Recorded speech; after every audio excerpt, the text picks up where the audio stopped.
All right. Hello, Professor Mann. So today I want to talk about my prototyping process when it comes to developing an art style for our game, The Supreme Unknown.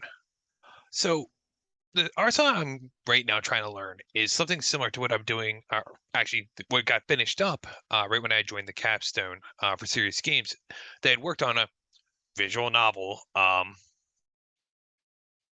very similar to kind of what we're making. There's this modern day in a lab with Cthulhu-like elements. Ours is 1920s, which was really funny when we first started it. But when I joined the project, they were in the last 3 days of art crunch, so I didn't really get that much of an opportunity to participate in making the art for this. So I wanted the chance to go ahead and try and figure out how they did it and see if I can teach it and then teach it to other artists on the team as well. So first up, most important thing whenever doing any sort of art is got to go find reference, which conveniently we had already done for our game design doc back in month 2. So the character I went to try and tackle first was Chester Rogan, who I'm using Cillian Murphy here as my guide to see what I could do. And this is where we're at so far in the different levels I have going on. So this is 2D art is something I haven't done really in about 20 years at this point. So having to relearn all these skills is proving to be much more time consuming, much more challenging than it would first appear. So I have been showing this off to my students for years who really wanted to get into 2D art because it is a very good guide of like how you can bring your art up to this level. And as I'm finding out, even at this point, just doing the line art has been a struggle and very, very time consuming to do. Um, at this point, I'm basically up to section 5. Um, so where I can go in here, have the different, if I turn that off, like we have turn these guys off. Some areas for selection, just the line work, smoothing it out. Going in here, cleaning it up, seeing what I can do.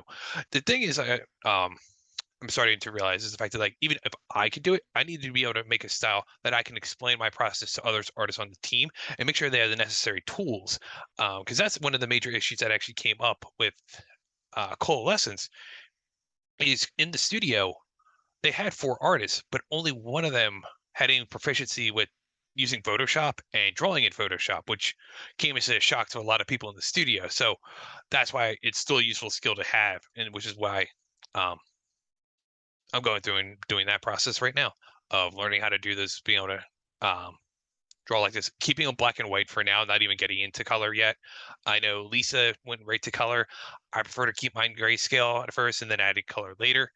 Um, so yeah, this is what, and so hopefully over the next 2 more weeks, yeah, the next 2 weeks, gonna hopefully see the art evolve because in a visual novel, the art style really needs to stand out, really needs to be strong, or else people are just gonna look at your game and they're gonna like seem that it looks amateurish. So really, really need to push this and see how far we can take it in the next 2 weeks.